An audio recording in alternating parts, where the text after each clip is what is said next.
ubushize twarababwiye ngo mudusobanurire idini Musisi asengeramo tubone kubabwira icyo twashakaga. Nta gisubizo mwigeze muduha. Niyo mpamvu tutemera ko Musisi ari umukozi w'Imana. Abandi bati ubundi yimitswe nande upasiteri ndi yabumuhaye kukitwa pasiteri. Iki kintu akivugayo iki pasiteri. Urakoze. Yesu yabajije abayuda ngo kuki mutumva imvugo yanjye. Nuko mutarabi Imana. Imvugo yanjye kuki batayumva. Kuki bashaka ngo binsista ngo mbarizwe mu idini runaka. Buriya icyo bashaka surakizi. Buriya n'umwuka wa Satani barimo. Nimba bwa ngo nimbariza mu idini runaka ryo ndimo baza ngo aha. Hanyuma rero nabo bandi nabo niko bameze. Bumva yuko nabagiye kuba pasiteri ngomba kuba afite uwansengeye. Noneho rero ntabwo bazi Bibiliya yuko ivuga yuko umwuka ari wo ordaining. Buriya idini ryamaze kwifata umwanya wa Kristo riwujyamo. Niryo riguha uburenganzira bwo kuvuga ubutumwa, niryo riguha ubuzima, inshingano niryo riziguha, niryo rishobora kuzikwirukanamo. Noneho idini rikaba risimbuye umwuka wa Kristo. Nka Kiliziya Gatolika kubera bya Bikira Mariya, amabonekerwa, biriya byaje kuri Elena White, biriya byaje kuba Yehova, byaje kuba Morimori, ibyo byose byarwanyaga iki? Uprotestante bushingiye ku ijambo ry'Imana. Iyo mvuze ibya ADEPR baranyanga, navuga iby'amacyaki bakanyanga, kandi ngiye mpera ku byanditswe. Iby'abadive bakakwanga, n'abadive bakanyanga. Niyo kigaragaza ko amadini afite ikibazo. Niyo mpamvu uzasanga abasore b'iki gihe bangana n'uyu ngo barangiza university baragenda bavuze abahanda ngo ariko abasaza ngo bagiye tukabona akazi. None se umusaza niba agikora akaba agifite umusaruro uramuhora yuko ashaje. Navuga ngo utanga icyacumi ngo tanga mu murimo w'Imana, Imana nayo ibe mu byawe. Ni nka kwa kundi ko bakubwira utambira abakurambere. Dufite abantu benshi ku buryo nimwe ni irya kabiri kuri Kiliziya Gatolika. Ko bimeze se na ADEPR. None se aba bantu bagwiriye kubera gukunda Imana? No we ni imyigishirize ijyanye n'imikorere ya kera y'Ikurambere, kandi bene Gatolika ni kuyigisha. Buriya nayo ishingiye guterekera. Covid ijya kuza barayihanuye ko ari abahanuzi b'Imana. Baratubwiye bati mwitonda igiye kuza icyorezo runaka, ariko birwa bahanura mu butayu hehe induru zivuga baboroga birimo bitegurwa ku isi yose mu mwijima. Barabizi. Ndagira ngo ubuhamya bwanjye minota 2 ntabwo njya kubujyamo cyane. Jewe mvuga iby'Imana yankoreye. Jewe erega burya bari abantu benshi bari banakora. Umuntu yicaye ate mu biro amasaha arareba ku isaha, amasaha yari ngo ntahe, kandi ukwezi kwashira bakamuhamagana y'ibihumbi. Buriya umusaruro we mbumbe icyazanira igihugu niki? Ikigo cy'ubutaka mbere uko kibaho ntabwo ibyo bibazo by'ubutaka byakemurwaga. Ntibyarese Minisiteri y'Ubutaka ntiyari ihari, hariho section ibishinzwe. Ariko ubu ngubu ikigo kirahari gifite n'abantu bakibamo. Ariko ushobora kugenda navuga nk'umuhinzi n'umworozi, ariko njya mbona abantu ukuntu barira. Umuntu avuga ati jewe nageze ku cyapa cy'ubutaka imyaka 3 irashize. Ni ukubera iki se? Kandi hari ikigo cyihariye cyashyizweho n'abakibamo bahembwa iryaguye. Ukibaza uwo muntu arahemberwa iki? Wowe uzasanga umuntu yaraguze inzara urwara rureshya na metero, uzasanga baranazibo tukazishyiraho, abandi bagafata n'ingoyi bakazishyiraho, umuntu ukamureba ukajya ngo nagacurama. Ubu noneho barareze n'ibibuno babiteraho n'amabere barayaza. Bya ni ibintu bipfuye. Nk'umuntu aje akakuza iruhande akajya mu ndimi akavuga ngo umva uko Uwiteka Imana yawe ivuze, ese wamwirukana wamucecekesha wabigenza ute? Ese ubundi pasi nta n'umunsi n'umwe birabaho ko umuntu aza kuvuga ngo Imana yakuntumyeho? Nkubwiza ukuri aba kabiri njya mbona basa nkaho babungirije n'abadivantiste bafite imbaraga nyinshi zo gukora bavuno batera abantu ubwoba. Murapfuye icyumweru kirabamaze abantu bagahunga babasanga. Nta Yesu baba. Hari waje ngo biturushye mu mutwe arambwira ngo Imana igiye kugendesha amahanga, uwo naramuvumye kuko icyo ntawe uwo ngo yankoze nabi cyane. Ninagiye ingepfo mu majyepfo ngiye kwigishayo. Umuntu ngo biturushye n'ubu ngubu hari cyababukirerwa. None se abo basi warabemeye ko ari abahanuzi koko? Ntabwo nabemeye nk'abahanuzi. Pase wenda turebye ADEPR nta bakristo ubona barimo bakomeye kandi bahagaze neza nubwo buhanuzi buhari. Urakoze neza cyane. Umbaje ikibazo kiza cyane nabuze umuntu ukimbaza. Ni ukuvuga ngo ADEPR tuvugurure Pentecote. Pentecote asivuga ADEPR yonyine, ndavuga na bene wacu bita ngo n'amacyaki. Abo bona abapfumu babone ko ni n'abaruzi. N'abantu usanga buri muntu akagira ibye, buri muntu akagira gahunda ye. Buriya nta na discipline bagira. ADEPR ikibarusha burya yigira discipline. None waruvuze uti ayandi macaci yose bo ahubwo n'abarozi n'abaki gute? Bo ikibazo cyo bafite dore ngiye wari wahura n'intama n'ihene zombi si inyamaswa se? Ni hahandi nta kintu batinya, nta kintu babubaha, nta n'ikintu burya cya Bibiliya bagira. Ngiye cyo nangira abantu inama banyumva, igisubizo cy'isi ntigihari mu buryo bwa muntu, kuko ko amadini bamwe babyungukiyemo, kuko ntabwo bigeze babwiriza ubutumwa bwiza, kwihana no kubabarirwa ibyaha.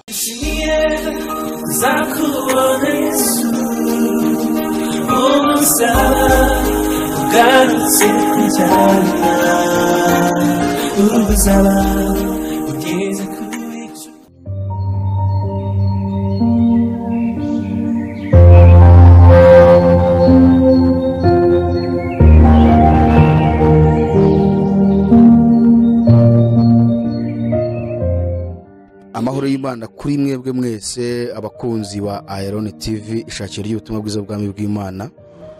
Turabasuhuje tubifuriza ubuntu bw'Imana aho muri hose, aho mushakishiriza ubuzima. Mukaba muri kumwe na Jean-Luc. Turishimye rero kongera kugaruka kandi tuguhaye ikaze wowe aka kanya kugira ngo gufatanya natwe muri iki kiganiro. Ya rero ngira ngo muri kubona Pasiteri Musisi ari imbere yanyu. Turakomeje kuganira kandi dusubiza bimwe mu bibazo abantu bagiye babaza, ariko noneho rero tumaze iminsi ku bibazo 21 byabajijwe n'umuntu witwa Kimanuka. Ubwo ni Kivejuru.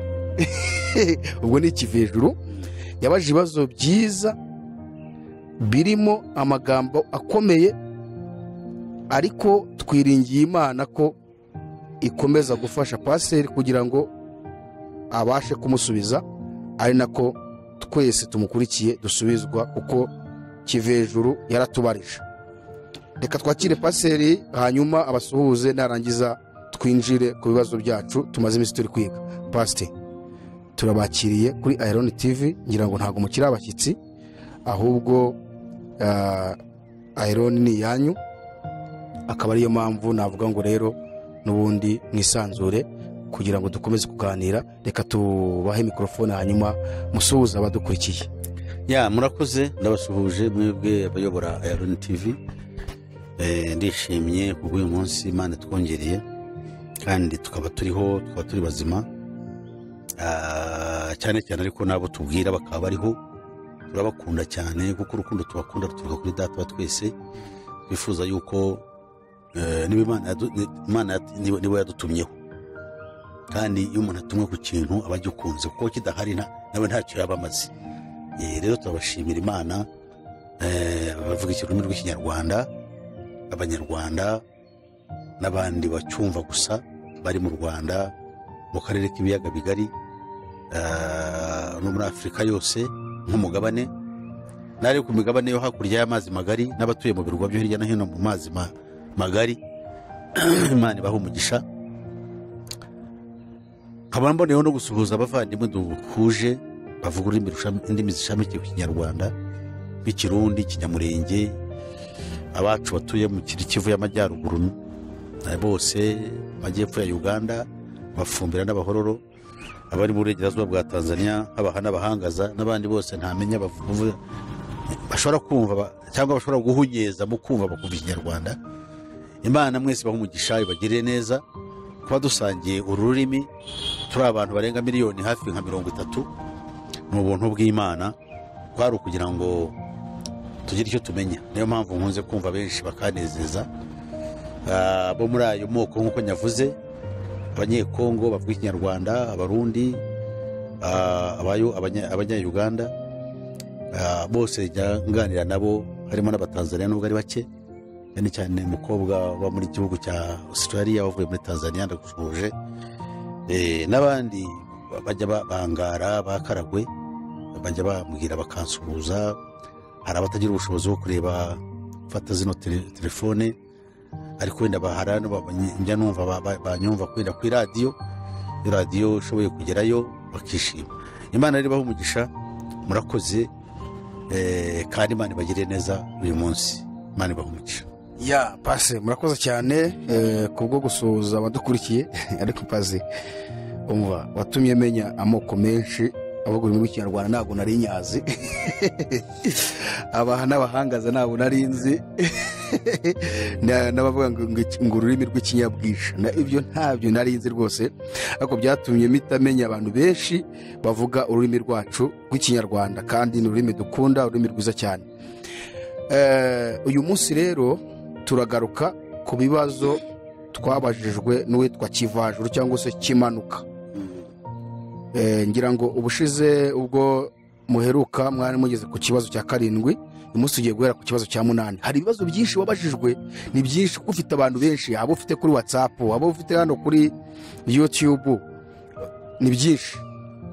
Ko Imana izabashoboza muzagenda mubisubiza, ariko twahereye kuri ibi ngibi by'uyu muhungu. Sinzi niba ari umuhungu murambabarira cyangwa niba ari umugabo, atubabarire kuko tumwise gutyo, ariko n'ubundi ni umuhungu.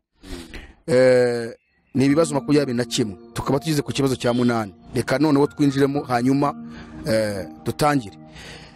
Reka dusome twumve uko yavuze. Hanyuma mbere yuko twinjira muri ibi bibazo, reka dusabe mubanze mudusengere. Murakoze. Ibintu byose tugiye gukora kwiragiza Imana nyir'ububasha, nyir'ubushobozi, nyir'ubwenge ni byiza. Uhoraho Mana yacu, uri Imana yicara hirengeye. Waravuze ngo iyo ureba ab'isi ubareba ari nk'ubuzukira bicaye mu ntebe yawe y'ubutware. Ntabwo yicayemo mu buryo wenda bw'ubwibone, uyicayemo nka nyir'ubutware, nyir'ubushobozi, wuzuye urukundo n'imbabazi n'impuhwe, kugira ngo urengere abo waremye bose, kuko ibyo waremye wabiremye ubikunda. Ijambo ryawe riravuga maze kubirema byose ubona ari byiza, hanyuma byaje kwangirika kubera umugambi mubisha w'umwanzi. Ndagushimye cyane, wemeye ko duca muri iri joro twakabaye tutarikesha, ariko wabikoze nk'imbabazi zawe. Turakwinginze wumve gushima kwacu guturutse mu mitima y'ukuri itaryarya. Nuko rero shimwa kubw'abera bazumva bakurikirana ikiganiro n'abazagikurikira wenda nyuma y'ibihe byinshi bizabagirira umumaro, dore ko aho ibintu bigana amagambo y'ubwenge no kumenya no gusobanukirwa yishingikirije kuri Kristo agenda ateshwa agaciro. Ndibwira yuko mwami wanjye rero ibi kiganiro kizafasha abantu nyuma y'imyaka myinshi. Nuko rero bana natwe kandi ufashe n'abumva, natwe tugire neza utwungura ubwenge, uduhishura ibyo dukwiriye kuvuga byagirira akamaro abazumva ikiganiro. Tubyambarije mu izina ryawe rero Yesu Kristo umwami wacu, amen. Ka duhere ku kibazo cya mbere, hanyuma twumve uyu mwene data uko yaranditse aravuga ngo uzaduhugure mu muco twasanze impamvu ki mu binyejana byo hambere umubyeyi iyo yajyaga gupfa yabanzaga kuraga abana be kugira ngo atazabasiga mu makimbirane, byaterwaga n'iki? Uzadusangize ubwo bumenyi. Pase iki kintu kivuga iki?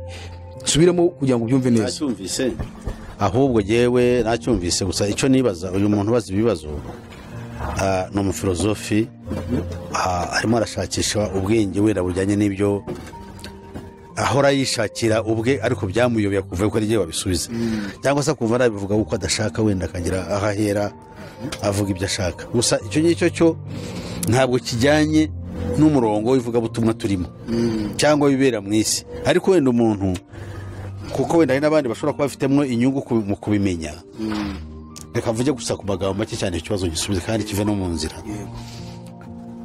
Abantu ba kera baturushije ubwenge, bari bazi ko batazabaho iteka ryose, kandi nk'uko abivuze abana iyo basigaraga, abantu bafite kamere muntu ntibaburaga kurwanira imirage.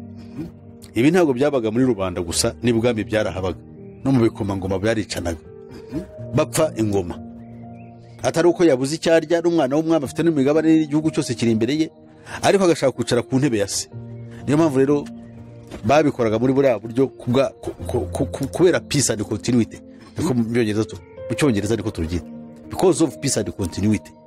Peace ni ukuvuga kubera amahoro, continuity kugira ngo wa murage y'ingoma yabo ikomeze ibeho, kuko continuity itabayeho byashwanyuka, n'umwanzi yabona uko bafata. Niyo mpamvu abanyarwanda bari bafite gahunda yo kuvuga ngo ibijyanye n'umurage byamenywaga n'abiru, ntababaga ari abantu bake. Icya kabiri, uwagombaga kuzarabwa ingoma byavugaga yuko yavukanye imbuto. Hari n'abantu babiseka bakanabishaka kubihindura ukundi, ariko batazi impamvu babikoraga for the interest, in the interest of continuity, kugira ngo habeho gukomeza kwa ya ngoma. Bagiriwe bemera, bubaha bose, bahundagazaho amajwi bakavuga ati uyu yaraturenze, reka tumwemere atuyobore, kuko yarabivukanye. Hari ababivujora nyine ukumva aravuze ngo ariko se ibyo bintu byari ibinyoma, ngo ariko ngo babandi bavukanye imbuto. Aho dukuriyeho abavukanye imbuto, abatayivukanye se bamaze iki? Mu Misiri iragana hehe? Kuko buri muntu wese, buri hene yose ashaka kwicara ku ntebe. Ubu ngubu uzi abazungu ikintu batuzaniye, abazungu bakiza muri Afurika, umuntu wese yumvaga yuko yize ubwenge bwabo ageze kuri university, cyane cyane mu itangira ya myaka yo kurwanira ubwigenge, buri muntu wese yize yumvaga agomba kuba perezida. Why? Kuko yarize, by virtue of that. Si uko yabihamagariwe, si uko iki, gusa yumvaga yamo. N'ubu turacyabitekereza, twumva umuntu bamuhaye kuba minisita bakavuga aho yize, ni dogiteri, yize ibiki, tukumva yuko uwo muntu ari qualified, ashobora gukora cya kintu tumushinze. Igitangaje nuko nyuma y'umwaka, imyaka 2 usanga bamusimbuje bavuga ko yananiwe.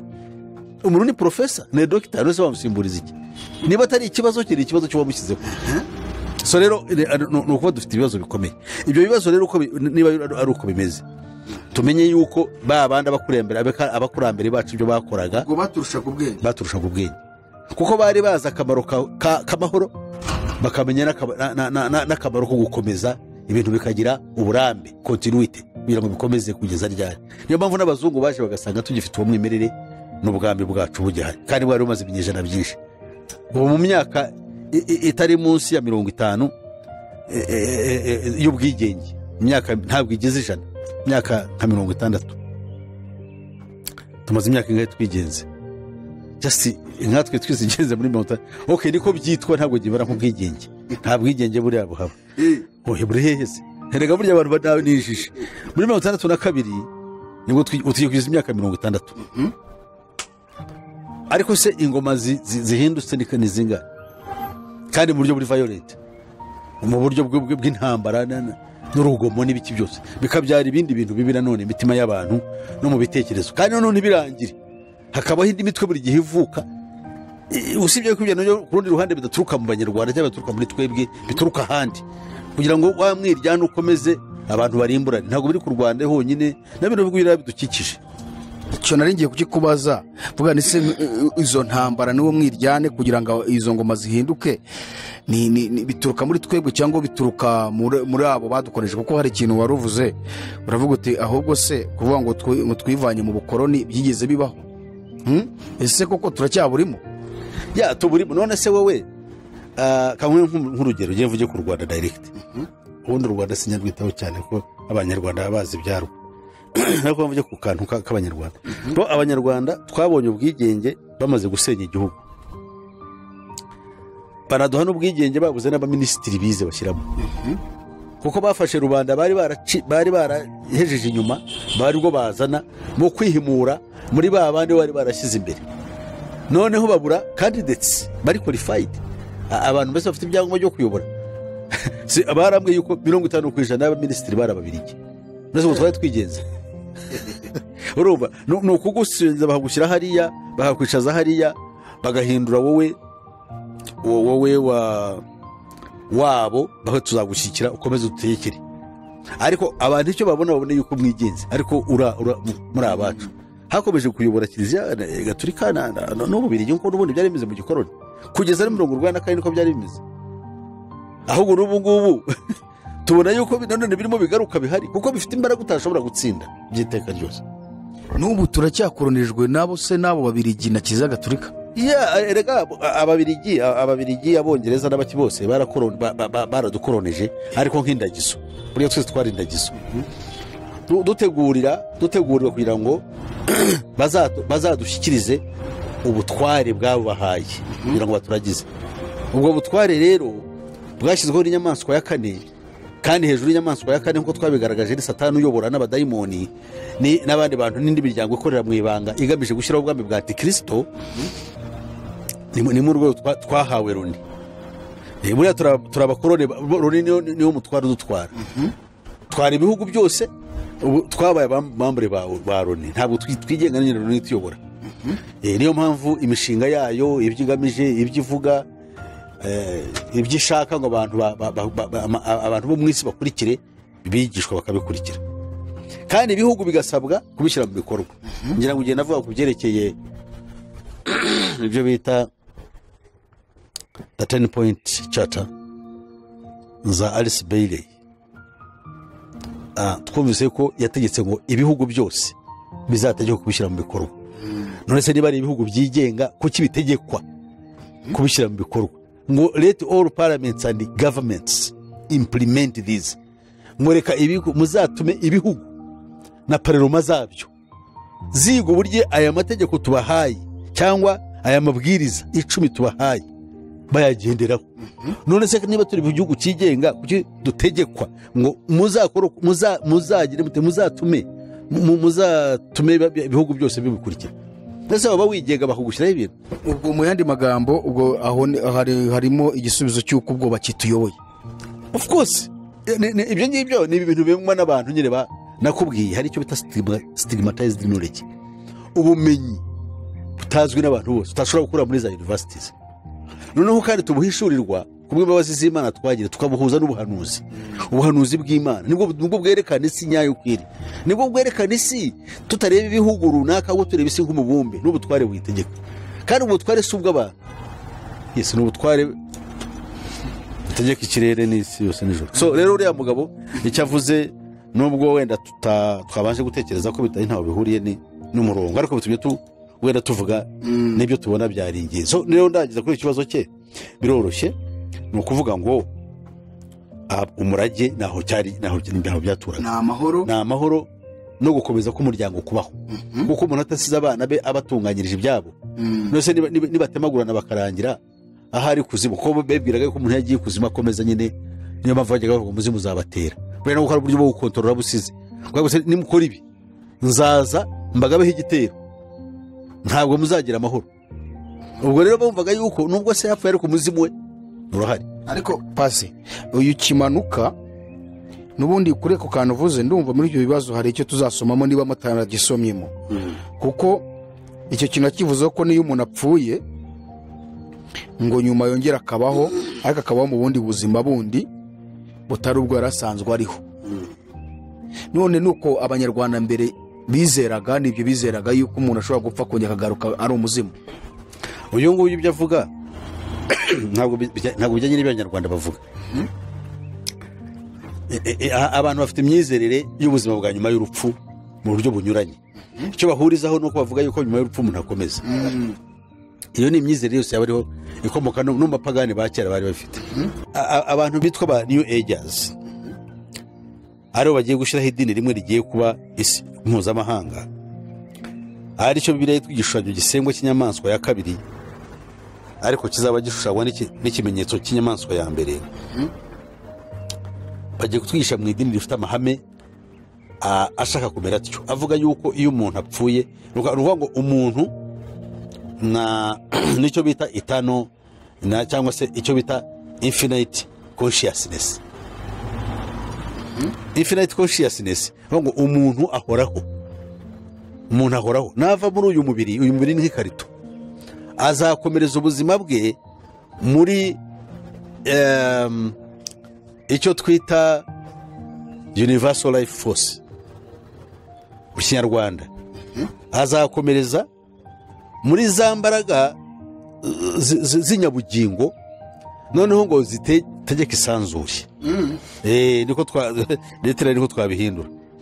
Wa umuntu ntapfa, man is an infinite force cyangwa infinite force, abaho by'iteka ryose, ariko akabaho mu buhe buryo bwoko we ubwe afite muri wo bugingo, ariko ubwo bugingo napfa buzahita bwivanga na bwa bugingo bw'isanzure,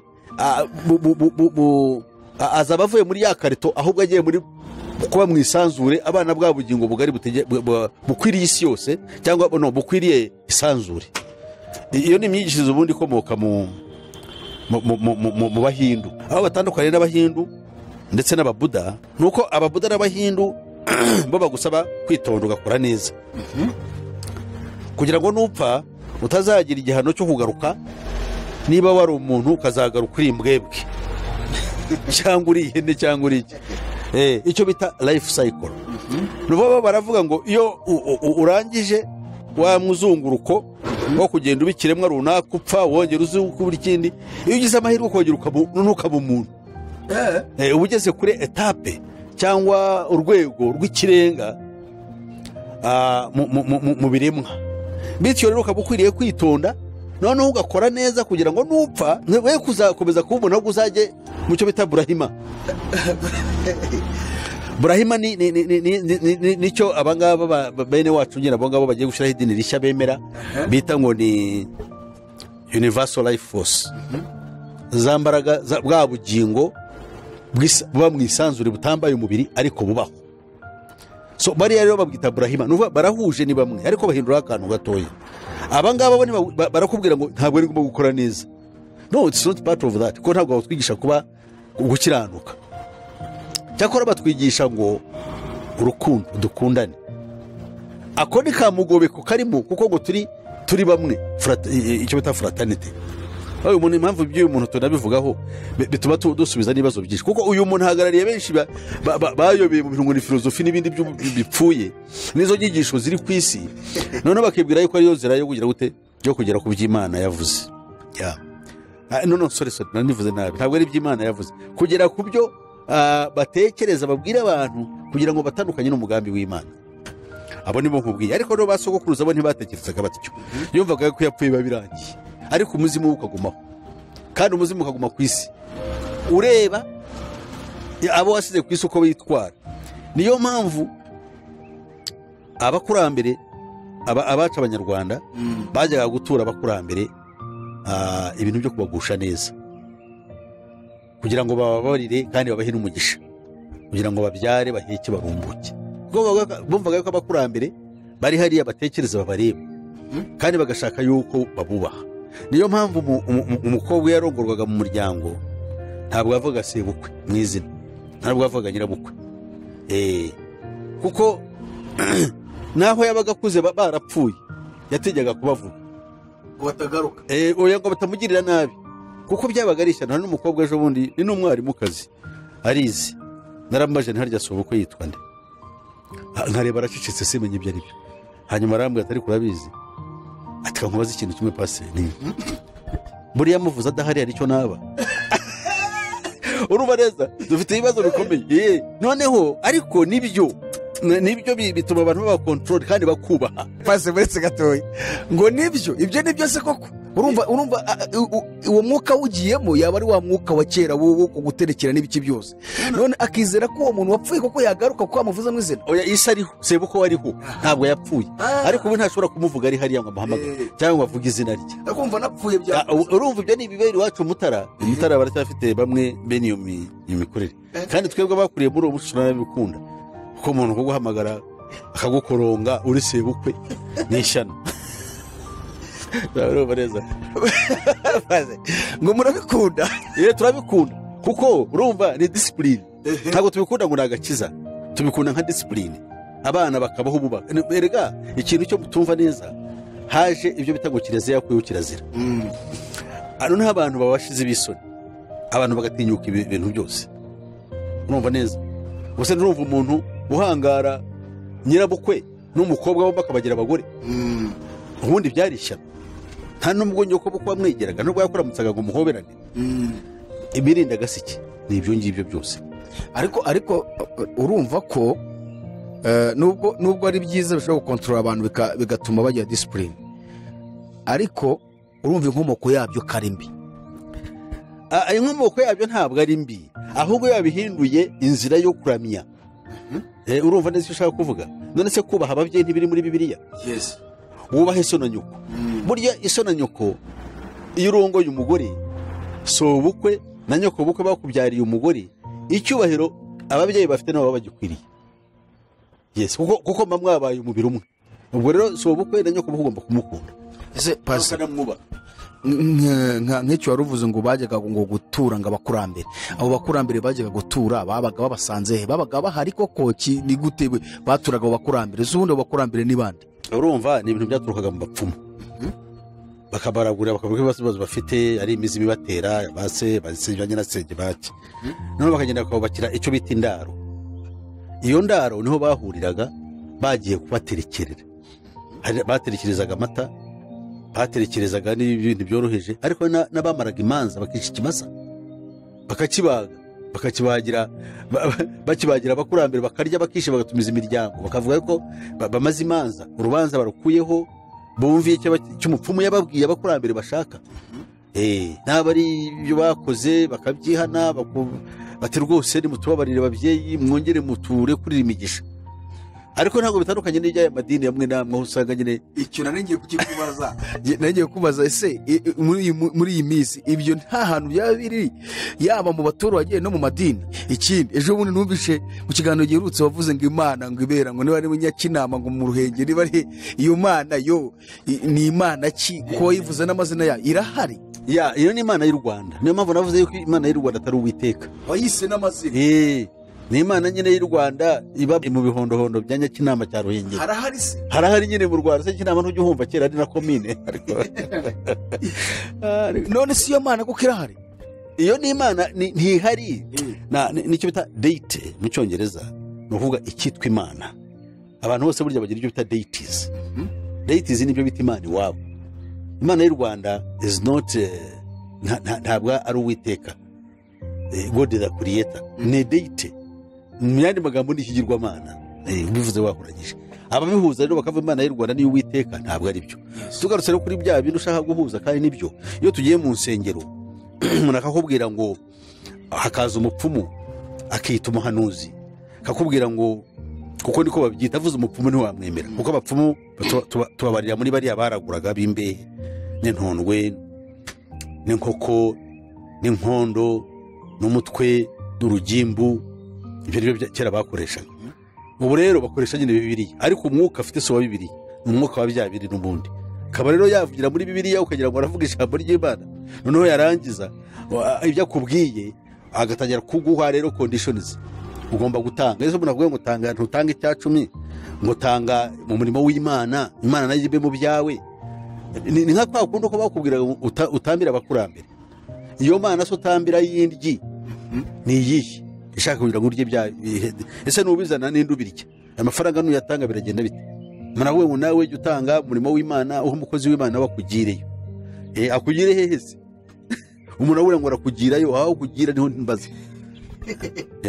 So bikaba kuko abantu dusoma tigishwa Bibiliya. Genda n'ubwo njya ngaya abantu ngo basoma Bibiliya. No, Imana ubundi yashyizeho gahunda nuko Satani yayigaruriye.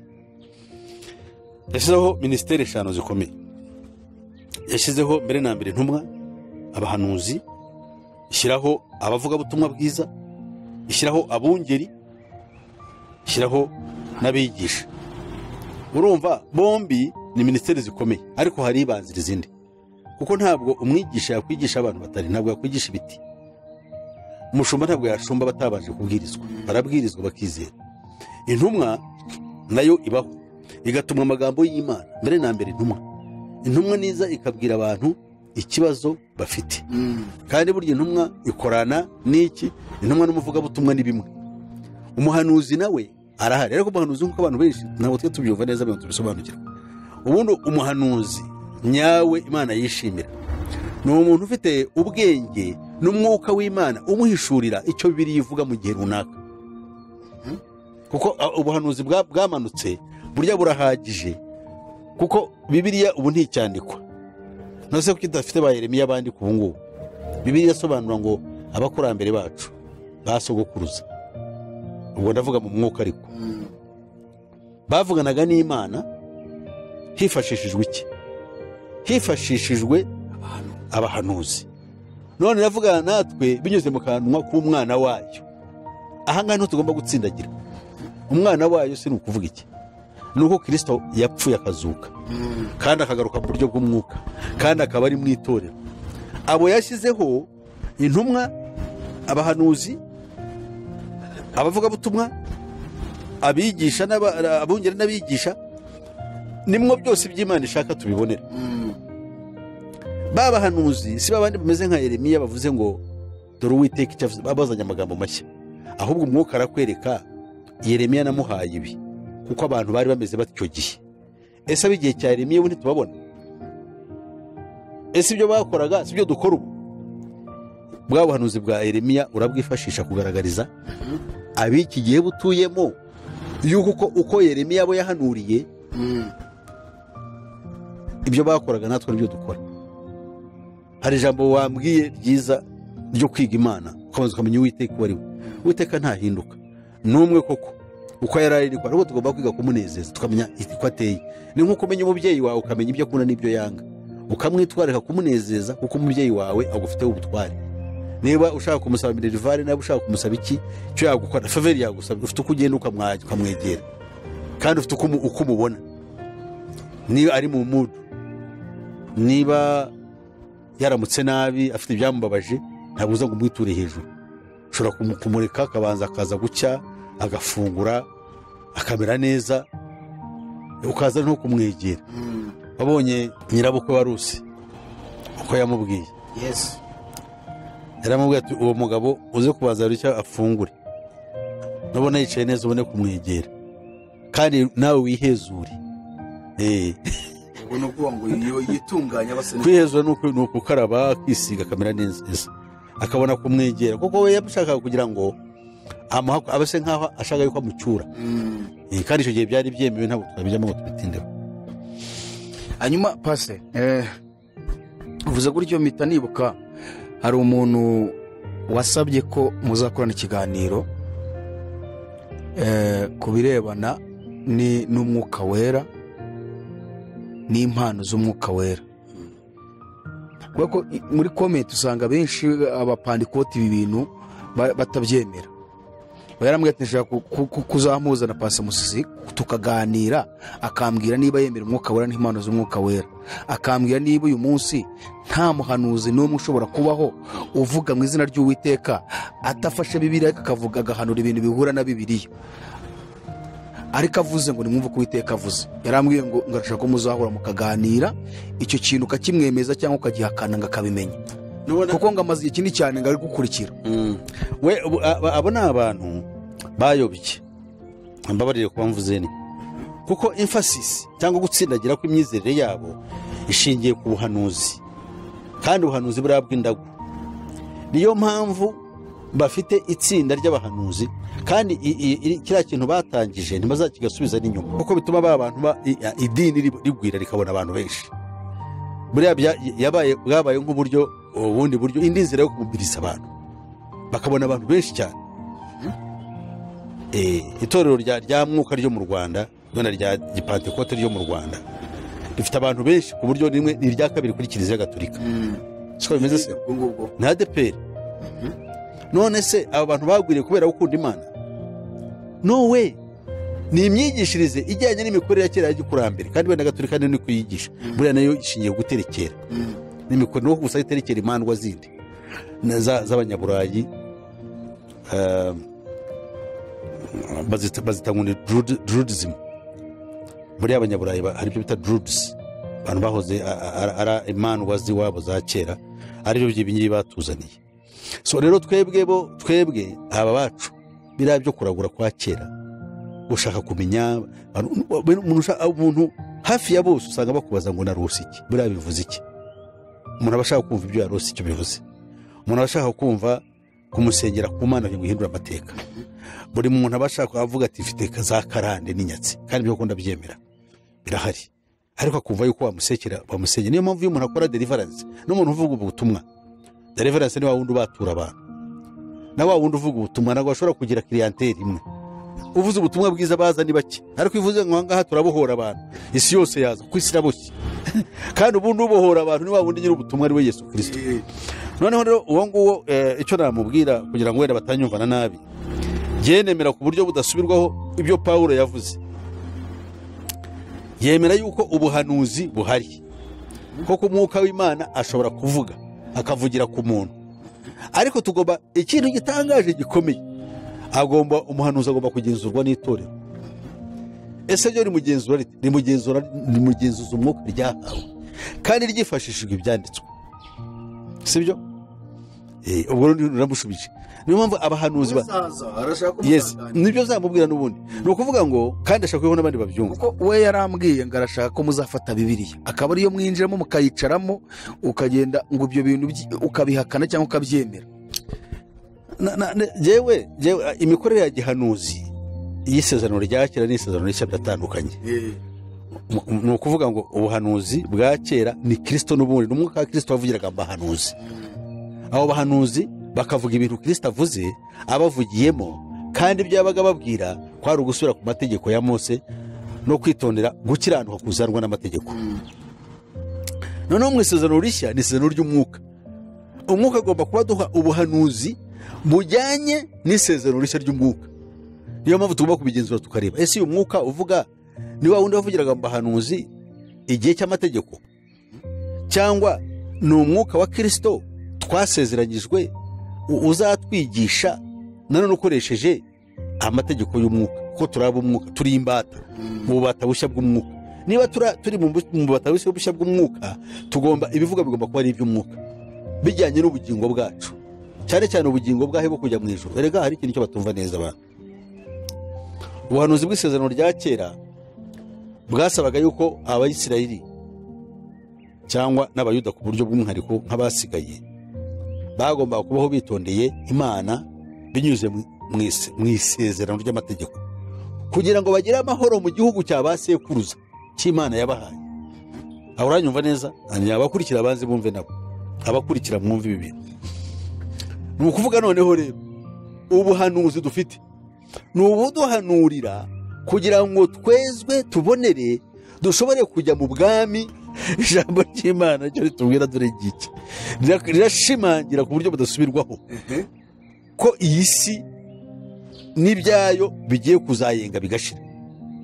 Amahoro tuyifitemo nuko Imana itegereje ngo twihane dukizwe, dushobora kujya mu isi ishya Imana idutegure. Ntabwo ishobora guhindurwa utopia, ntabwo ishobora guhinduka paradizo. Kandi abayehova ibyo babyigisha idini y'abatemwe de Jehova bariya ni abayiluminati. Ngenda kamaze nkubwira ijambo ry'Imana. Ubwo nibwo butumwa bwiza dufite. Nubwo ubutumwa bwiza bugomba kugaragara butabangamiye ibyo Yesu yavuze. Yesu atangira ubutumwa bwiza yaravuze ngo nimwihane. Kubera iki? Kuko ubwami bw'Imana buri hafi. Iyo niyo gist, niyo fondasiyo, niyo mwimerere w'ubutumwa bwiza. Mwihane ku bwami bw'Imana buri hafi. Uwo Mariko 1:14-15. Mwihane ku bwami bw'Imana buri. Byumvikane ku buryo rero budasubirwaho ko ubutumwa, ubuhanuzi, ibiki byose biza ryaba ivugabutumwa, ryaba bigisha, baba bashumba, baba intumwa, baba abahanuzi, bagomba kugendera muri iyo context. Niyo ngiyo ni mwihane. Ni muri iryo hame kwihana no kubabarirwa ibyaha. Nibyo bigomba kwigisha. Sivuze ngo nibyo bagomba kuba bavuga, ariko ibyo bavuga byose bigomba kuba bidatandukanye cyane, bigenda n'uwo murongo. None pase nk'umuntu ushobora guhanura ngo Imana ibahaye ibiryo, Imana itanze akazi, Imana itanze urubyaro, Imana ihaye amafaranga wowe wari warayabuze, Imana ibaguriye imbago. Uyu muntu ntago uwemera ko ari umuhanuzi cyangwa uvuga ko ari ubupfumu. Ese yaba ari muri ya context warutubwiye irebana n'ivugabutumwa rishingiye ku kwihana no kubarirwa ibyaha? Ndagira ngo nkubaze, uwo muntu aragurira ubaragurira abantu aragurira bateye bate ni bantu ki? Kuko ese ni abantu bima. Erega burya hari ikintu kimwe Yesu yavuze abantu barenze amaso. Burya twebwe dufite ibibazo. Yesu se yavuze ngo iki? Baze mushake ubwami bw'Imana no gukiranuka kwayo, ibindi muzabyongererwa. Ntabwo ari impamvu y'ibintu byose. Nta muntu kubimbwira ngo urabona ibyo kurya. Ubu se umwaka ushize tariki nk'iyi nari nzi yuko uyu munsi ndi bunywa icyayi, ubu navuye hanga mu gitondo bumaze kunywa icyayi. Nari nagiteganyije se ko kizaba gihari. Nyine niyo mpamvu ngo abantu baba bashaka ko Imana bayishura ako kantu ko bazakinywa icyo cyayi. Bose bikabamarira iki? Bigatuma ngo bumva bakomera, bakagira ibyiringiro, bakumva ko nubwo uyu munsi bariho nabi ejo bazabaho neza. Aho pastor reka nkubaze ikibazo nanjye. Ni ugucurika ijambo ry'Imana. Abantu nibamara gukiranuka bagashaka gukiranuka kw'Imana n'ubwami bwayo yuko butegeka bugatwara imitima yabo, ibindi bazabyongererwa. So simple as that. Nta mpamvu yo kumbwira ngo Imana yanyeretse ngo ugiye gutwara imodoka, Imana igiye kumpa ibyo kurya. No, it's not like that. Ntabwo ari ibyo byose bimbwira ngo bimarire iki. Jewe icyo nshaka ni ukuba jewe hagati yanjye n'Imana Data turi amahoro. Nabi iyo turi amahoro tukaba turiho, ibyo birahagije. Pase ibintu byo tuzabikora ikindi kiganiro. Urumva n'uwo muntu we arabishaka ko muzabonana mukaganira, kuko rwose yabigizemo icyifuzo cyane. Aratubwira ngo ndashaka kuzaganira na Pastor Musisi, ariko mudusobanurire uburyo ivugabutumwa n'umurongo waryo. Ibi nigeze kubigusaba yuko hari igihe tuzakora ikiganiro gishingiye kumenya ivugabutumwa rya nyaryo Imana ishaka, kuko amadini yo afite ivugabutumwa ritandukanye. Impamvu uzajya hamwe ugasanga barigisha iby'isi, ahandi ukumva barigisha iby'amategeko, abandi ukumva barigisha iby'agakiza, ahandi ukumva barigisha ibindi bintu wamugani wumva bimeze nk'igipindi cyo kubeshya abantu. None nifuza ko tuza kuri ikiganiro kivuga ngo ese ubutumwa bwiza bw'ubwami bw'Imana ni ubuhe? Ndagira ngo ubuhamya bwanjye minota 2 ntabwo njya kubujyamo cyane.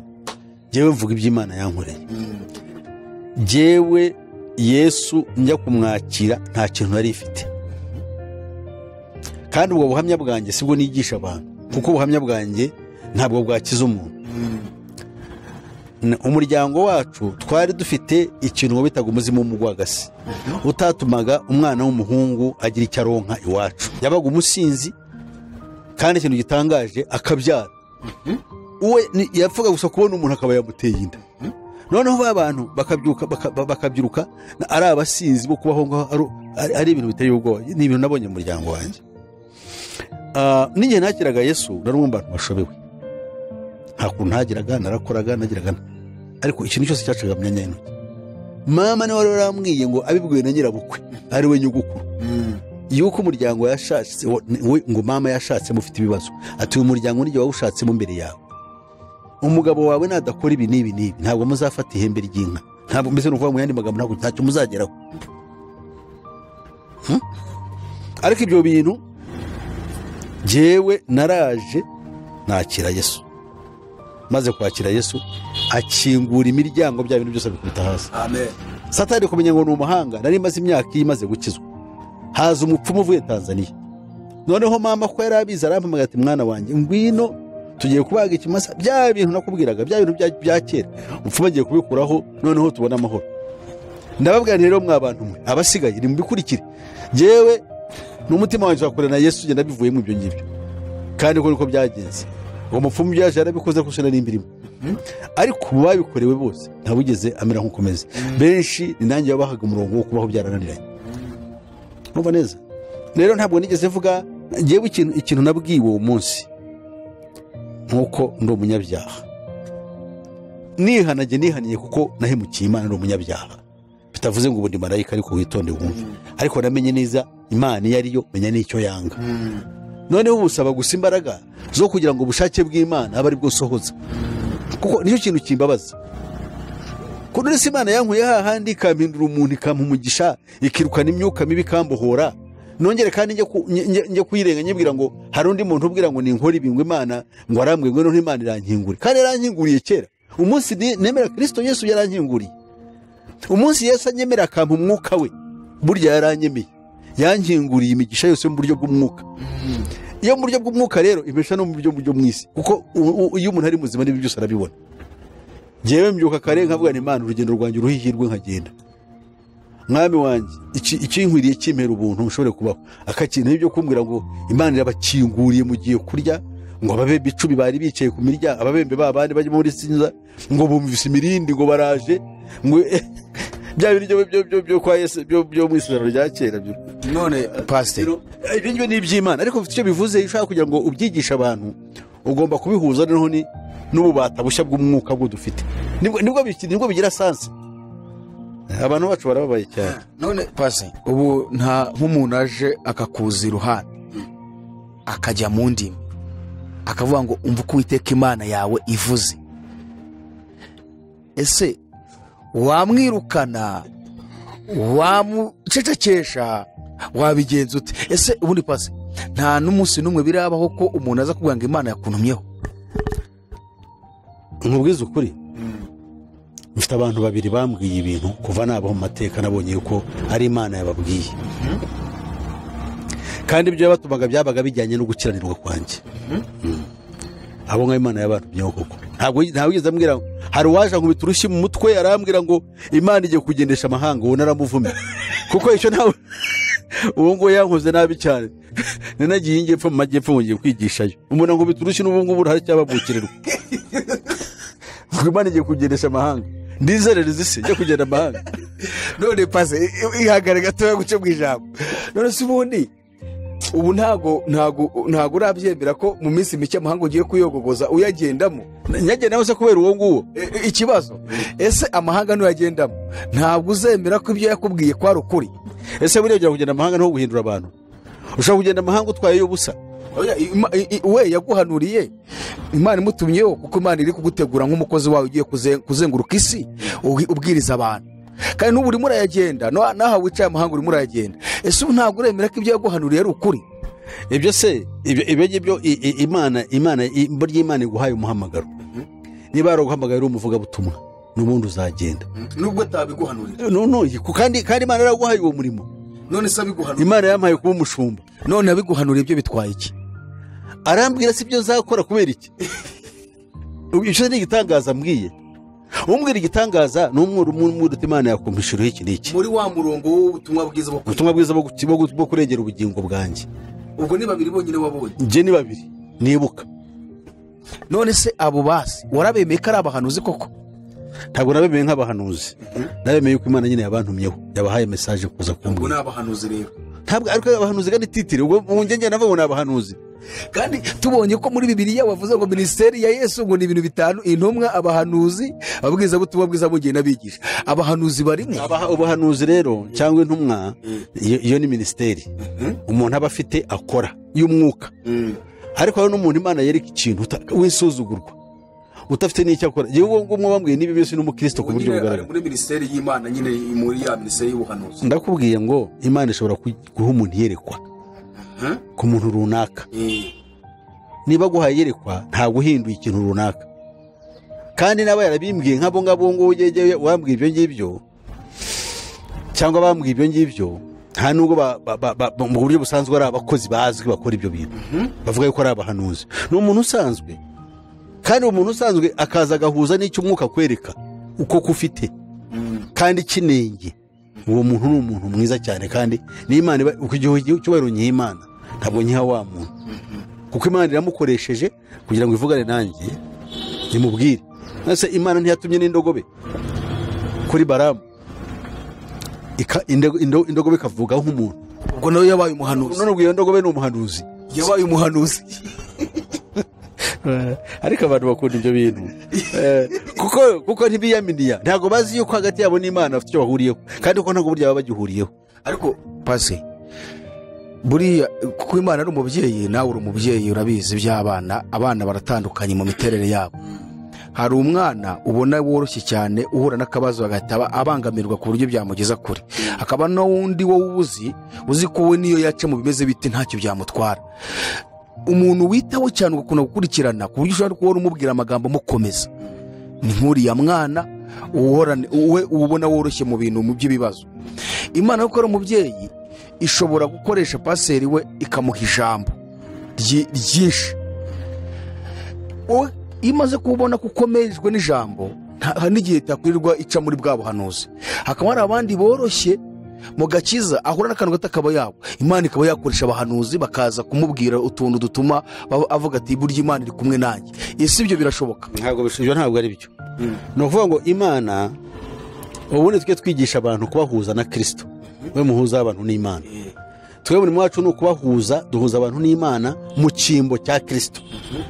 Kuki tubikora? Kristo akorera muri twe kugira ngo abantu tubahuze n'Imana. Iyo umuntu maje kumuhuza n'Imana, Imana ihinduka se, agahinduka umwana wayo. Niyo mpamvu Yesu yavuze ngo uzambariza so umwambarize mwiherereye, ngo so wumva ibyiherereye azakugororera. Byumvikane ko data wo mu ijuru ahubwo ngomba guhirimbanira kuba umwana we. Ese nabigeraho cyo cyakabaye cyo kiturazishinga. Mbigeraho mbihejwe na Yesu Kristo, abizeye izina rye yabahaye ubushobozi bwo kuba abana b'Imana. No kuvuga ngo ibintu bijyanye n'ibyanditswe byera nibyo abantu bakwiriye kwitaho kwiga. Ariko abantu banga Imana banga n'ibyanditswe byayo kuko ari mwivugira, ahubwo bakirukanyira abapfumu bari ngo nabakozi b'Imana. Ahubwo uyu mugore wigeze kumbwira ngo rega pastor w'ibyo tubwira, nahuye nawe ndamubaza ko ntacyo kubona mu materaniro, ko bambwiye ngo wagiye he. Kumbe yavuye iwacu ajya mu itorero rya DPR. Rega siko hano mu Nyakabanda. Ndabaza se wajya mwerega wowe pastor ibyo tubwira nibyo, ngo kandi na hariya ibintu bya discipline, kutubwira ko abagore bagomba kwambara bakikwiza, yuko abagore tugomba kwambara imyambaro yo ku mutwe, rwose ADPR hari aho ndi barabitwigisha kandi koko nibyo. None se kandi jewe none ntandukanye nabo cyo wagiye ukanse ngo wowe dufite ikibazo cyawe kimwe, ngujya muri Bibiliya ko bari twigisha ngo kutubwira ibyo Imana yavuze, ngo ariko hari Imana yicara tukayirebera tubwira. Imana ikicara hariya ikatwe bana banjye bahaye ibi, nitwe rero tujya kuruhuta imitwe muri Bibiliya, Imana yicaye hariya. Ubu uruva uwo muntu none narababaye cyane. Nuva mpita numva hariya ikintu bashyira imbere nyine n'abahanuzi.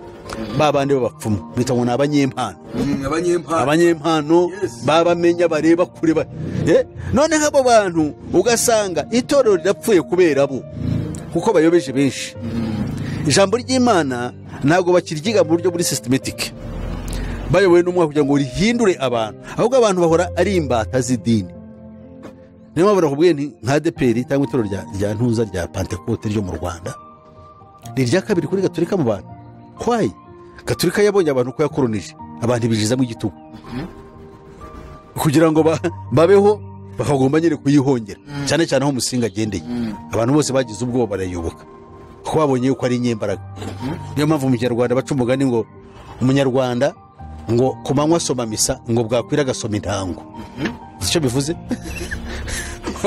asoma misa kwa padiri bamureba ariko bwakwira akajya gusomera intango ni ukuvuga akajya kubandwa yes akajya kubandwa nicyo gusoma intango akabandwa nijoro kandi kera babandwa ari ku manywa so none abangaba bo kuki noneho babonye population nini cyane kandi ari idini ryaje hanyuma amadini ya Giprotestante ADEPR cyangwa itorero rya Pentecote ryaje hanyuma ariko abandi baporoso ryabaciyeho suko batakoze ariko bagize imbaraga nyinshi abakabiri njya mbona basa nkaho babungirije n'abadivantiste bafite imbaraga nyinshi zo gukora bavuno batera abantu ubwoba murapfuye icyumweru kirabamaze abantu bagahunga babasanga nta Yesu baba hanyuma abapantekote bo none ADEPR bo niki cyatumye abantu baza bihuta cyane nuko dusubiza nyine bakaduhuza n'abakurambere gute abapfumu nyine twashakaga kugira ngo twunguke tubyare tweze twarababonye kandi ku buryo bworoheje pase wenda turebye ADEPR nta bakristo ubona barimo bakomeye kandi bahagaze neza kandi nubwo buhanuzi buhari urakoze neza cyane umbaje ikibazo cyiza cyane abuze umuntu ukimbaza ni ukuvuga ngo ADEPR ni itorero ry'umwuka kandi mwitangira ryazanywe n'abazungu ntabwo abazungu baje bafite imandwa baje bavuga ubutumwa bwiza bw'imbaraga zo gukiza abantu kandi wibuke yuko ADEPR buriya ADEPR niyo kuvuga ADEPR ivuye Pentecote ya ADEPR mu Rwanda ikomoka kuba Swedo bariya Abaswedo iyo dusoma amateka ya Pentecostal movement habanza Assemblée de Dieu Assemblies of God muri Amerika nibo bantu ba mbere bavuye mu madini yose bamaze kwizera Yesu Kristo bahaye imbaraga z'umwuka wera niyo zina bigise Assemblies of God none abo bantu bageze no mu Rwanda ariko mu Rwanda ntabwo bari bahari cyane hano mu Rwanda turabafite ariko baturutse za Tanzania abakabiri babayeho n'abanyaburayi bakiriye Yesu bo mu majyaruguru y'Uburayi wa mukobwa ujya wumva tujya turirimba ari umwana w'umwami uvuye ngo uzahora ndi umukristo ngo icyo ni ikintu niyemeje kugeza ku gupfa abo nibo bamubwirije noneho muri Sweden no muri Scandinavia biriya bihugu nka za Denmark za Norway za Finland nibwo butumwa bakiriye bw'imbaraga nyinshi cyane babona umwuka wera akora ibitangaza abo nibo baje muri Congo baza no mu Rwanda bageze mu Rwanda turabakira of course tumaze kubakira rero wa mwuka kuko umwuka wera ntabwo ari umurage w'idini buriya nuko abantu batabyumva neza umwuka wera ntusanga ko wagiye mu idini runaka umwuka wera ntabwo uguma ahantu ngo nuko abo bantu bawigeze cyangwa bakiriye ubutumwa bwiza ahubwo umwuka wera ujyana continuity dugendera muri wa murongo wawo w'ijambo ry'Imana rizima kugira ngo tubyaze abantu ubutumwa bwiza none cyaje kubaho ni iki Satani yazanye amayeri mashya birabyo twita wiki demonology cyangwa mu yandi magambo cyitwa spiritism ibihe iri shami ry'imyizerere ishingiye ku mwuka buriya ntabwo ari umwuka rishingiye ku myuka ntabwo ari ku mwuka wera Yesu yaravuze ngo mwebwe bariya n'abisi uriya mwuka ntibazawuhabwa wowe uri murigisha iby'isi n'abisi maze bakabona umwuka wera w'Imana ntabwo washyiriweho abisi washyiriyeho intore z'Imana ubwo bivuye ngo nta nubwo umwuka wera w'Imana wigisha iby'isi none se wabyigishije ko babwira iby'ubugingo babwira iby'isi ngo bikora iki waje kubasarura ngo bajye mu ijuru noneho ubu ngubu wowe buriya yaba twagiraga amahirwe abantu nk'abariya tukajya dukora ibiterane hari ibiterane byiza nshaka byo kugira ngo tuvugurure Pentecote. Pentecote hasi ivuga DPR yonyine, ndavuga na bene wacu bita ngo ni amacyaki, abo ni abapfumu, babone ko ni n'abaruzimu, ni abantu usanga buri muntu akagira ibye, buri muntu akagira gahunda ye. Buriya nta na disipurine bagira. ADPR ikibarusha burya yigira disipurine, nibura ikajijisha, ugasanga abantu bambaye neza, barikwije nk'uko ijambo ry'Imana ribivuga. Ariko abo bantu n'ubu bameze batyo yego ni beza, baratanga impression.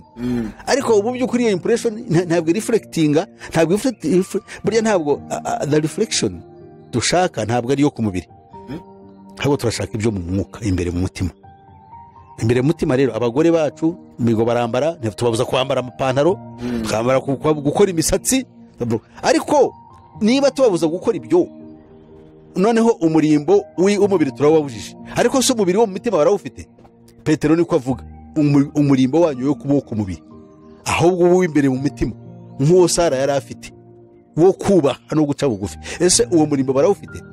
Twebwe duca imanza tureba uko bambaye, yambaye ipantaro, yambaye kora, yambaye ibiki. Sivuze ngo ni byiza unyumve neza, ahubwo dukwiriye kurenga aho ngaho tukajya imbere mu mitima, tubagore ko ariko ingenzi. Yes. None waruvuze uti ayandi macaci yose bo ubwo n'abarozi n'abaki gute? Bo ikibazo cyo bafite dore ngiki. Wari wahura n'intama n'ihene, zombi si inyamaswa se? Intama buryo uzayirebe ku mizi, bifite ikirizo kirekire ikitwikira inyuma, usanga nibura yo ifite uko yikwije, ariko nayo ni inyamaswa nk'izindi. Ariko ihene yo yamazeho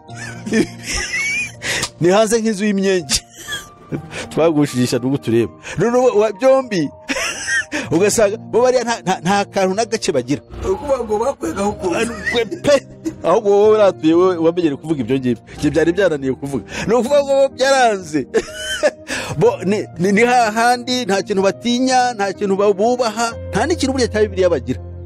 Hari no kuvuga ati se gusiga iminwa, kwitukuza, kugumira gute, guhindura ingoyi, ibyo ngo ntabwo ngo Imana ireba mu mutima, ntireba ibyo byo ku mubiri. Kwambara ubusa ntacyo, kwambara mini ntacyo, Imana ireba mu mutima. None si iby'umutima, si iby'ubugingo buturuka? None si ibyo ukora ntibigaragaza yuko umutima wawe ukuteye? Ubwo se yawe ndebe umutima kandi kundi kuye.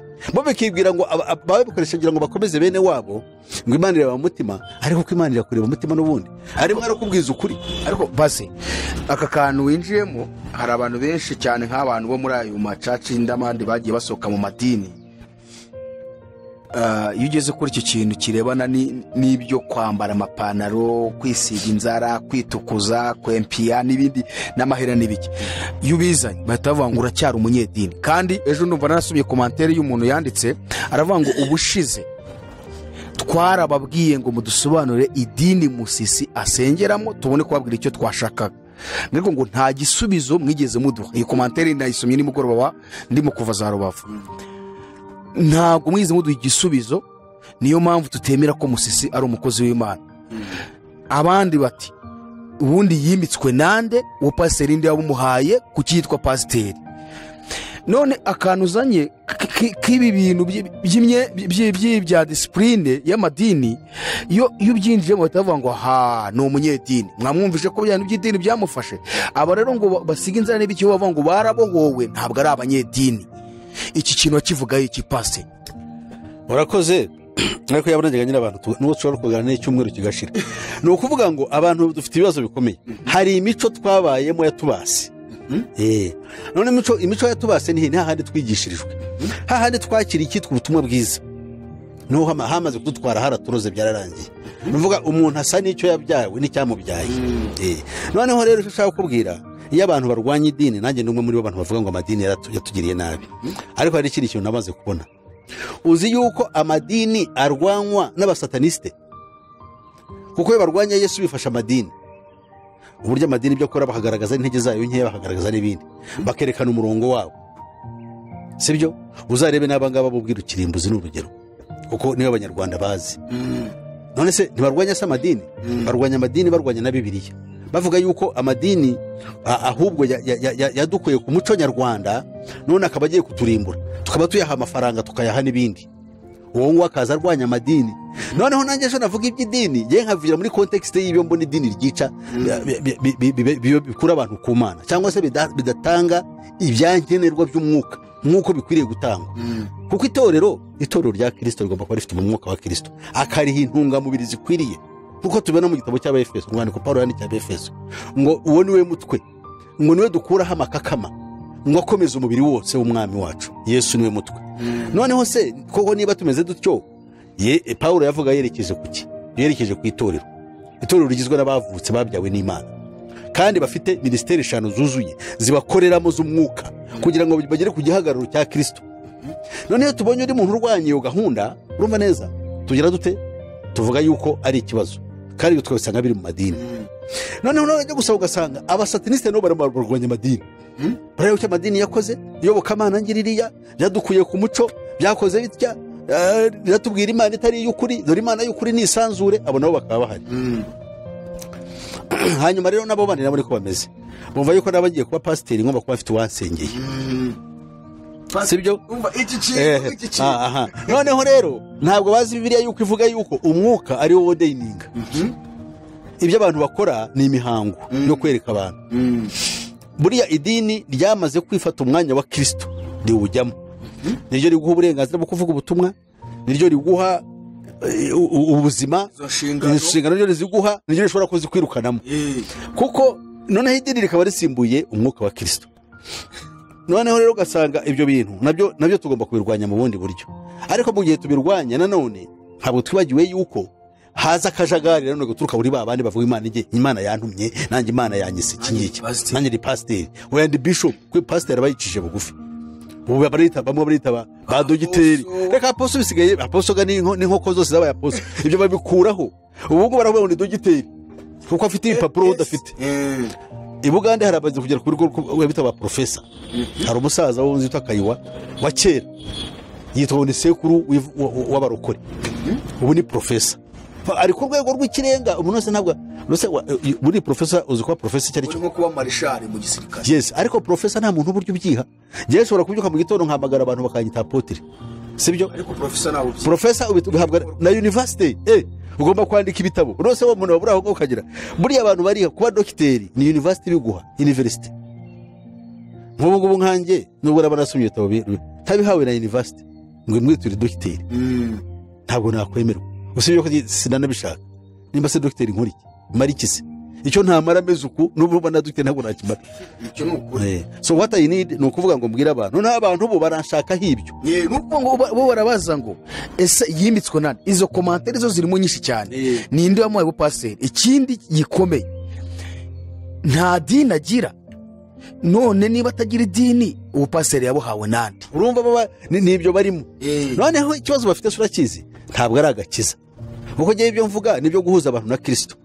Niba mvuga ibyo Yesu yabajije abayuda ngo kuki mutumva imvugo yanjye, nuko mutarabi Imana. Imvugo yanjye kuki batayumva? Ntabwo manatukanye n'umuntu kandi simbabwira ibyanjye, ndababwira ibyo Bibiliya ivuga kandi nkabereka n'inzira y'agakiza ko ari Kristo Yesu. Ibyo bindi bansaba ni ibyiki? Kuki bashaka ngo binsista ngo mbarizwe mu idini runaka? Buriya rero icyo bashaka surakizi, buriya ni umwuka wa Satani barimo. Nimba bwira ngo nimbariza mu idini runaka ryo ndimo baza ngo aha turakumenye idini ryawe urimo urasenya ni madini kugira ngo abantu bajye mu idini ryawe. That's what they want. Kandi bishobora kubibaho ko nta dini ndimo nyine. Nge idini yanjye ni Kristo. Niba bashaka gusenya Kristo nibaje bamusenye, ariko nge ni mwundi. Baze idini ryawe ni Kristo, nta rindi dini ugira. Oya wimbaza jewe idini ni Kristo niwe nzira n'ukuri n'ubugingo. Wese buriya bazi idini icyo bivuze. Ereka abantu mwe ninjije. Ubundi idini ni ikigambo, idini ni igambo rikomoka mu Giswahili, mu Cyarabu, rikaza mu Giswahili yaje none tukashyira mu Kinyarwanda. Ariko ubundi idini bivuze inzira, the way. None Yesu aravuze ati nge inzira n'ukuri n'ubugingo. None umuntu akavuga ati oya ubundi ntabyo tubishaka, turashaka idini ryanditse mu gitabo leta yahaye ubuzima gatozi. Abantu bacu rwose bafite ibibazo bikomeye. None baze uko urimo uravuga, hari abantu bashobora kuzumva bavuga ati nkuko mu kanya uvuze ngo hari igiterane turifuza gukoresha ibiterane byiza bimeze neza bizamo nabo bandi banyamadini ngo tuganire turebe neza umwe ati mu murongo neza. Ese sho bundi neza bavuga ngo yashinze idini? Oya jewe ndashaka abantu bose bitura Pentecote. kubera yuko amavugurura y'ubugorozi niho nanahera mbabwira kuva mu kinyejana cya 16 habayeho amavugurura kandi yaturutse ku Mana kuko Martin Luther biriya bintu yakoze akihandagaza no gupfa ubuzima bwe akabushyira hariya azi ngo aricwa n'inkota y'ubupapa akemera ntabwo ushobora kubikinisha ni iby'Imana bikomeye none harangije abaduhaye inzira yo kugira ngo Protestant n'ubu bugire bute bwaguke ubwo Protestant yatangije nibwo ngenya mvuga yuko bwagiye burogwa n'amadini ashingiye ku mayerekwa nka Kiliziya Gatolika kubera bya Bikira Mariya amabonekerwa biriya byaje kuri Elena White biriya byaje kuba Yehova byaje kuba Morimori ibyo byose byarwanyaga iki uprotestant bushingiye ku ijambo ry'Imana yego none Imana ikora ibitangaza mu kinyejana cya 20 mu gihe abantu bashakaga Imana basenga Imana nibwo bamurikiye ukuri kwa kundi kwari kwarabuze mu gihe cy'intumwa ariko umwuka wera kwifatanya agakora imirimo n'ibitangaza bya bindi Yesu yakoraga ibyo rero aho biziye Satani nabwo yasinziriye yarari bati bano bantu barankandagiye koko ariko ngomba kuzabafatira nanjye ahantu so urero icyo gihe nshaka abantu dusubire tugaruke umwuka wera yamanuwe n'iki kugira ngo aza akora ibyo bintu yamanuwe n'iki yamanuwe no kugira ngo abantu bamenye y'ukuri kandi bakizwe none ubu ngubu no mu gihe yaje mu kimbo cya Kristo ko Yesu yaravuze ati muzabasiga nk'imfubyi Yesu ubu ngubu dufite umwuka wera ese ntabwo tuba turi imfubyi tumba kukibaza mu kinyejana cya 20 mu itangira ryacyo hatangiye gahunda ikomeye cyane y'umwuka wera no kwigisha abantu babisabira hejuru ni nayo mpamvu uprotestant ntabwo bugitera imbere mu madini yabwo ahubwo haratera imbere iki nanone bya bintu bishingiye kuri mwuka wera ugiye nko mu Bushinwa mu Buhinde mu Barabu abantu bavuga ubutumwa ntabwo ari abanyamadini ntabwo ari Gatolika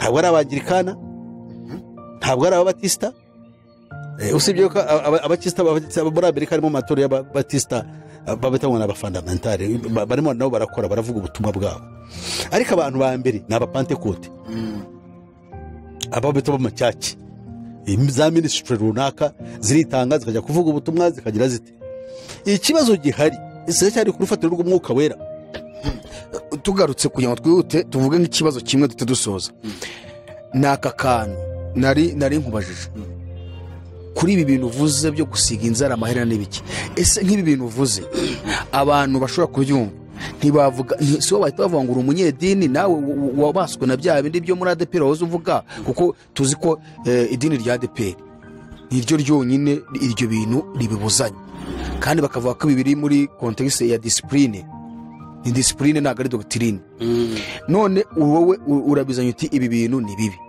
Bibiliya hari ahantu bivuga ibibuzanya mu isezerano rishya kuko isezerano rya kera batubwiye ko n'ubundi ari iry'Abisiraheli buriya rero ikintu cyo dufite ikibazo gikomeye cyane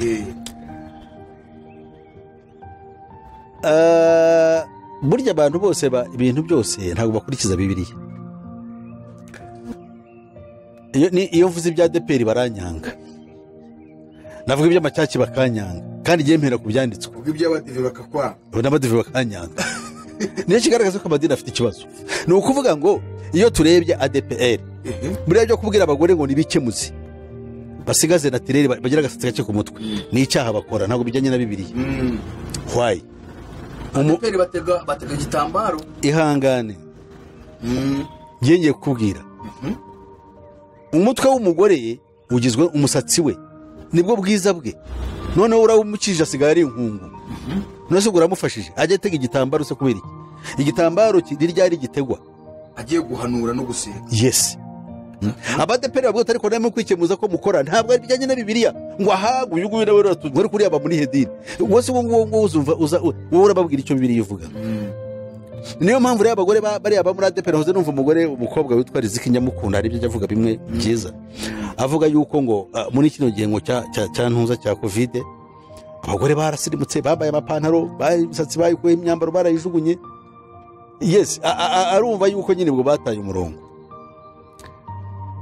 kandi ibyo nibyo kuko barava kuri kuki se batabya binda ADPR yabigishaga nuko baba batuwe buriya kuko ko amadini bamwe babyungukiyemo kuko ntabwo bigeze babwiriza ubutumwa bwiza oya ahubwo aravuga ati Imana ishimwe covid iragahoraho nari narabaswe ibimwe bibagamo ku ngufu bamuhanurira bati wowe ugiye gupfa none iyo abonye covid batarihanuye imbere y'uko izara batabona n'ibahanuza iki haba yumva ko ntacyo bamaze barabeshya covid ijya kuza barayihanuye ko ari abahanuzi b'Imana baratubwiye bati mwitonda hagiye kuza icyorezo runaka ariko birwa bahanura mu butayu hehe induru zivuga baboroga kuki batahanuye ibi kuki batahanuye ibi turimo tugenda twerekera ibyo twerekana ibyo tubabwira birimo bitegurwa ku isi yose mu mwijima barabizi kivuze ndacyemeye uravuze uti uwo mushiki wacu yabavuzeho urongera uti baribohoye none ubwo ibyo bibohoreyemo niko kuri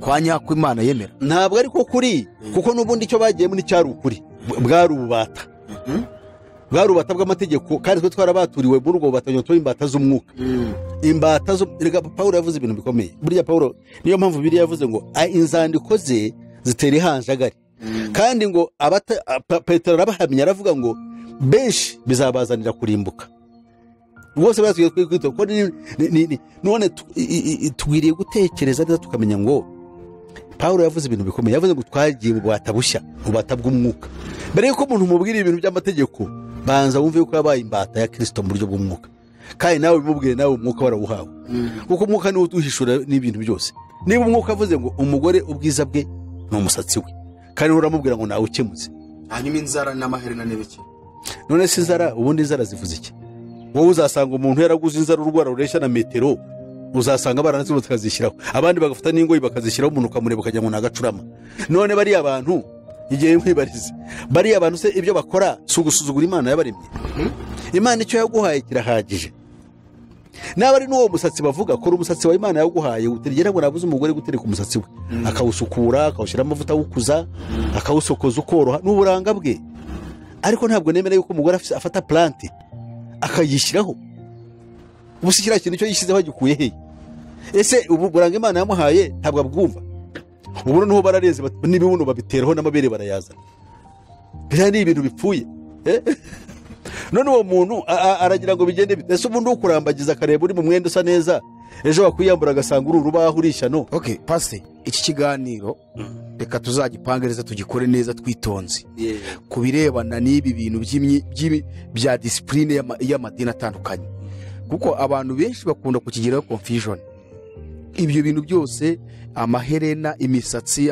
amapantaro ku bagore kwambara amaherena ku mukondo ku matwi gusiga inzara kogosha ibitsike no gushyiraho za ngoyi wahoze uvuga kudefiriza kwitukuza ibyo byose ndashaka ko tuzabikora ikiganiro ukabitwereka mu ijambo ry'Imana ese Imana irabyemera ntibyemera ese umuntu ubifite azarimbuka cyangwa ntazarimbuka ibyo tuzabikora ikiganiro ahubwo ndagira ngo tugire aho dusubikira ariko ku bibazo bya mwene data kimanuka turacyabisoma baratwihanganira kuko umwuka yatuyoboye gutya muri ubu buryo twari twatangiza ikibazo kimwe ariko usubi inyuma gatoya aho twatangiriye usubiza kiriya kibazo twasomye cya 8 hari ukuntu werekanye yuko abanyarwanda bacu abakurambere bacu ba kera ababyeyi bacu ba kera bari abanyabwenge mu gutanga umurage nk'uko kimanuka yabibajije bakaraga kugira ngo bahagarike amakimbirane niko werekana ko ubwo ari bo banyabwenge kurenza ubwenge turi kuvoma muri iki gihe cya none abajya kwiga kuva muri kiburamwaka kuzamuka kugeza mu kugira za dogitora na za profesora bakagera muri urwego ubwo ushaka kuvuga ko abo ngabo ibyo bagiyemo ari bwo buswa ko abakera babikoraga batarize ubwo nibo bari abahanga kurenza twebwe b'iki gihe bari guca muri ayo mashuri ntabwo aya mashuri y'iki gihe ari ukwiga ni porogaramu porogaramu ni ukukurema umuntu agushyiramo ikintu kijyanye n'inyungu ze wowe bitagufitiye umumaro kugira ngo uzabe igikoresho cye ubwo bakera baturushaga ubwenge bo bari kuturusha ubwenge ahubwo bari muri karemano y'ubumana yo kubaho ubu ngubu njya ntanga ingero nkavuga ngo ngiye mu myaka yanjye ndangije segonderi nari nzi gukama iyo natahaga mu rugo iwacu nari nzi ushobora gukama nashobora gukora imirimo yose ariko ubu ntabwo umwana bafite intego bazi ibyo bintu kandi mfite inka kuba ari naho ngaho ko maze kusaza ntabwo yayinkamira inka ngo nywe amata ntabwo nyina yamuhamagara umukobwa we ntabwo ajya amuhamagara ngo ujye hariya mu ziko ucanire mu ziko uteke biriya byo kurya ukoresheje inkwi ya myotsi ze witsamure ariko ntekere ntibyakunda ahubwo se nahicara ntabwo bikunda, ariko se ntazakwirwa he mwisi bene nk'uwo nguwo, ikibazo gikomeye cyane. Ariko nogeye nkakubwira mu nshuti yanjye, ab'iki gihe bararogwa bakabashyira mu porogaramu, niyo baminuje biriya byo bajya kwigamo biriya ni faculty zizakorera system kugira ngo ugende nk'uko ubuzima yatangije n'umurongo yishaka kuyoboramo umuntu n'imibereho ye aba ari kugira ite, aba ari kwimera. Barakubwira ngo mu Rwanda 70% 80% y'akazi ni abahinzi n'aborozi, ariko abiga bose ni ukuvuga niba ari abahinzi n'aborozi, ni uko imirimo isigaye ingana na 20% cyangwa 30%. Turabaramo abacuruzi, profesiyoneri bakora imirimo y'ubwenge, abarimu, abasirikare, abakora mbese bari mu nzego, abanyapolitike, abari mu nzego z'ubuyobozi n'iki byose, ariko batuzwe n'abandi 70%. Nibyo kurya ko bakeneye kurya, bakeneye kubaho. None bya bindi bituma babaho babitesha agaciro. Noneho bya bindi bahembesha umushahara, erega burya bari abantu benshi banakora. Umuntu yicaye ate mu biro amasaha arareba ku isaha, amasaha ari ngo ntahe, kandi ukwezi kwashira bakamuhamagana y'ibihumbi. Buriya umusaruro we mbumbe icyazanira igihugu niki. Ariko ubu ngubu bariho barareba, murebe ikirere abahinzi, dore imvura mutanguranwe n'ibihe, kuko bafite ubwoba ngo nizudahinga ntibazabaho. Ariko bariya abantu bose basigaye ushobora biriya n'ibigo babikinga tugasigara turiho. Yes, biriya bigo byinshi arashobora kubikuraho hagasigara minisiteri imwe, minisiteri iyo ari yo yose. Tuvuge hari ibigo byinshi abantu bagenda bashinga mu rugo rwo kutebutsa intuza, urase nk'ubutaka, ikigo cy'ubutaka mbere yuko kibaho ntabwo ibyo bibazo by'ubutaka byakemurwaga, ntibyarese minisiteri y'ubutaka ntiyari ihagije, hariho section ibishinzwe. Ariko ubu ngubu ikigo kirahari gifite n'abantu bakibamo, ariko ushobora kugenda avuga nk'umuhinzi n'umworozi, ariko njya mbona abantu ukuntu barira. Umuntu avuga ati jyewe nageze ku cyapa cy'ubutaka imyaka 3 irashize. Ni ukubera iki se? Kandi hari ikigo cyihariye cyashyizweho n'abakibamo bahembwa iryaguye. Ukibaza uwo muntu arahemberwa iki? Ariko buri mu guti ikigo tugikuweho yarira, akavuga ati ariko koko tugane hehe? Mugane hese mwiziki, you have nothing. Ariko bageze genda ukoresha. Niyo mpamvu uzasanga abasore b'iki gihe bangana n'uyu ngo barangiza university, baragenda bavuze abahanda ngo ariko abasaza ngo bagiye tukabona akazi. None se umusaza niba agikora akaba agifite umusaruro, uramuhora yuko ashaje akaza aragakora. We wize kuza guhirika wa musaza uri ku ntebe ngo bwe hariya. Iyo ukuze wica so ngo kugira ngo utware ibye, no, ahubwo wize kugira ngo ube creative. Niba ibyo wize imyaka yose amaze wiga udafite ubwenge bushobora gutuma wiremera akazi, wowe ubwawe ukibeshaho, ukuva yuko uzajya mu biro byo ugasanga umusaza ngo aveho wowe ujyeho. Uzi yuko mbere barafite imyaka 55 niho bagarukiraga, none bashyize kuri 60. Ariko abantu bararize bati iyo myaka noneho tugiye kumera dute? Mpaka bave abana bagira bati, ariko uzi yuko bari abasaza yuko bagenda babenshi baruhuka, kandi baruhuka bakiri bato. Imyaka 55 umuntu abakiri muto, none aruhuke atangira hembwe na leta kugeza apfuye. Uzasanga abasaza leta izajya bahemba ya mafaranga mwebwe mutumara kuba mutanashobora kuyabaha, kandi nayo muri mwiteganyiriza. Niyo mpamvu ibihugu byinshi bagenda bazamura, ugasanga umuntu wagize imyaka 70 aracyakora baracyamuhemba. Why? Mu bihugu byinshi nta nubwo burya hari ibihugu nk'Iburayi kubona urubyiruko ni bake, ntabwo. Niyo mpamvu rero bitiza abanyamahanga baza babimukira kugira ngo babone labor force y'abakiri bato, kuko ntibabyara. Twe mu kubyara rero wagira ngo ni irushanwa, abiga bakaza n'abakumva. Nuko tugenda tubwira urubyiruko ni benshi n'abasaza ni benshi, kandi babasaza barwa urubyiruko dukora siko rukora akazi gatuma habaho ubwizigame muri za insurance, bikaza kurangira imizi bite rero, bikaza kurangira ari icyago, ari uko habayeho wa mwiryane. Ngarutse kuri cya kintu ndashaka kuvuga, ni uko kwiga nyako ari ugutuma umuntu mu gihe kiri imbere ashobora kubaho hakurikijwe sekiteri ya ekonomi ikomeye dufite. Abana bacu bakubatoza tukabigisha guhata n'abakobwa gukubura, serayi ikagaruka maze serayi ikagaruka koko. Ariko abantu bacu burasetsa, abana bako bakamenya uko azafata urugo, ko niyo wingiye occupation ya mbere y'umugore, uko azaba mu ruko azarira abana, uko azubaha umugabo we. Bibiri muri biriya biranditse ngo abagore bakuru mujye mwigisha uko abakobwa, abagore bato biga kukurera abana babo no kubaha abagabo babo. Ibi rero bigomba kugaruka. abana b'abahungu bakigishwa na base ko bakwiriye kumenya kugira responsabilité. Kera so yaraguhamagara gushyira hirya abantu batareba ati wakiguriwe uzabimwe ureba uko meze na nyokuri twakubyaye bigenze bite kuki twabayeho akamenya uko ufata umugore akamenya uko umwubaha akamenya uko ubikora urumva neza akumva inshingano kiri umwana.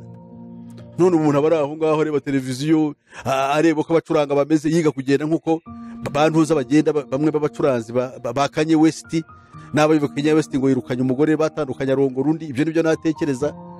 Usanga abana bagenda bigira batya bakora twa dusinye tw'abacuranzi yigo ipantaro yayimanuye iri hafi kugwa azava umuntu w'umugabo erega buryo apfa mwiterura cyagihe umuhaye inshingano ngo abe nyir'urugo ntabwo azabikunda ntabwo azabishobora.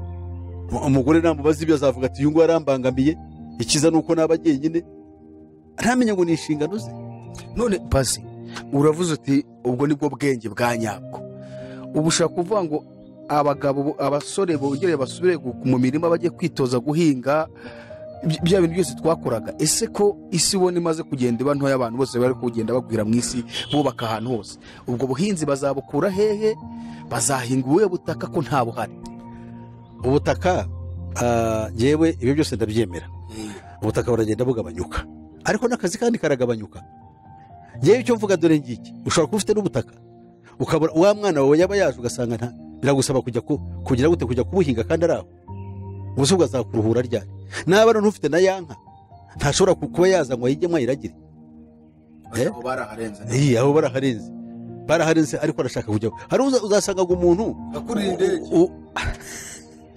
ajye heheze ajye mu Burayi gushaka amafaranga. Ariko ubu ngubu ntabwo bumva abantu bajya mu Burayi ukuntu basigaye bamerewe.